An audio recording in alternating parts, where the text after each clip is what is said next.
This month, the Allstate Arena hosted a traveling circus, just as it has every year in recent memory. This year, though, there's another elephant in the room.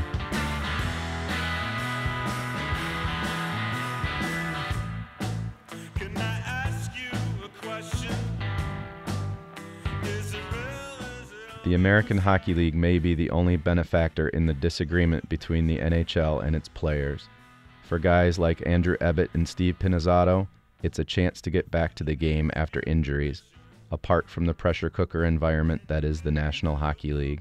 First time for me going through this whole lockout situation, so I wasn't sure if I was going to get a chance to come down here or not, and it kind of went through all summer talking with Vancouver through my agent, and we ended up coming down here, and the best surprise was that they told me that I was going to come down and play here. And I was hurt a lot last year, so the chance for me to come down here and play right away and play some big minutes is huge for me. I didn't want to be sitting at home after I ended up sitting most of the year last year with injuries. Yeah, it's almost a blessing in disguise being able to come back and play after missing a full year. You got guys that were in the NHL that still aren't playing anywhere, and I mean, the door's getting a little smaller for the guys in Europe, but I mean, for my situation, I think coming back and playing at this level of hockey and playing with this caliber of guys it's huge on my part for sure. And I mean, like I said, if I was to start fresh, maybe go to the NHL, I mean, my timing would probably be a little bit more off, but this is definitely helping me. I think the level of play is a little higher because every team has players that would probably start the season in the NHL, and probably a handful of guys that will play the whole season up in the NHL. So I think the talent level, the skill level has really stepped up. I've seen other teams play in the league, and that's what I'm seeing every night. Like, I can circle 4 or 5, maybe 6 guys per team that if the lockout ends, they'll be up in the NHL. So that only benefit is the AHL teams and the fans that are watching the games. It's also an opportunity to face a caliber of player they might only ever see in the NHL. It's perfect for me because I get better and better shooters, and this is almost going to be like, it's better than the normal AHL, but it's a little bit, it's not as good as the NHL, so it's going to be kind of perfect for me because it's a middle step instead of taking that big step right away. Still, the work stoppage hasn't led to an entirely positive impact on this level. I was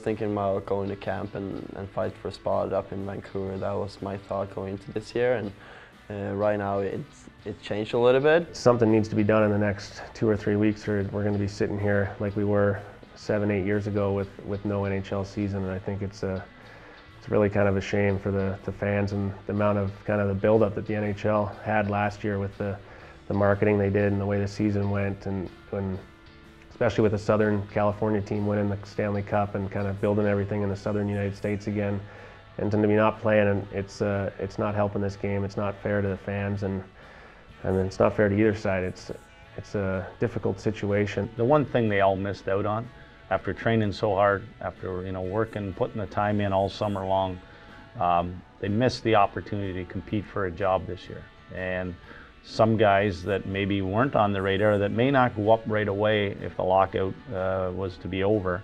If there was only 4 or 5 guys that up, there could have been 2 or 3 guys that maybe who had great camps, might have been one of the early call-ups that maybe Lane Vigneault or Mike Gillis really liked, and they wanted to see them. And so they've been kind of robbed of that opportunity. But it is what it is. But I think that certainly everybody knowing that they're being watched heavily right now by the Canuck organization and the other 29 teams in the league, if you want to put that in there too, that they have to be good every night.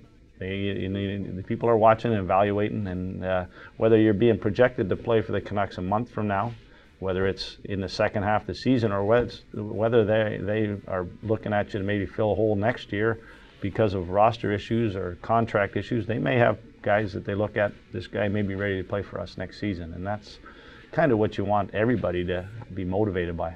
I'm in kind of the best possible situation right now is to come down to the American League. I have a job, and I know I have a lot of friends and teammates that are sitting at home waiting and not doing anything right now. So I'm still really happy to be down here with the Wolves. I mean, I know the organization from last year, and it's probably one of the best in the AHL. I mean, that's out of my control. I just kind of a Twitter guy, just read the news, see what's going on, and you know, hopefully they come to a conclusion. But I mean, again, it's not.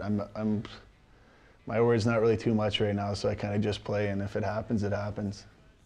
If the NHL lockout ends, Wolves management is confident that they will continue to dress a team that can win, and win big.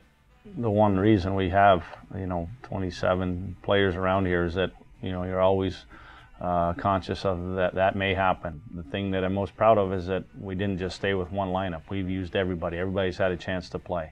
And we need to continue that, because if this day does come that the NHL gets back up and running, these guys that are maybe haven't had a ton of opportunity are going to get more of an opportunity for us, and we're going to ask them to play larger roles. And so keeping everybody a part of it now is going to be real important if those guys do go. So yes, we'd like to see all these guys get a shot at the NHL. Will they be there, all of them be there and stay? Probably not. Connaughton, Tanev, Cassian, Pinizzotto, Schrader are guys that are all going to get up there and get a look at to start the NHL season if it ever starts up. So, that's a pretty big hole in our lineup if all those guys leave. But I think that goes for every team that's in the American Hockey League. There's a lot of teams that have a lot of players that will end up having players go up to the NHL, and again, that's why we have extra players around, and they'll step right in a normal season with no lockout in the NHL playing. These guys will be playing a regular shift.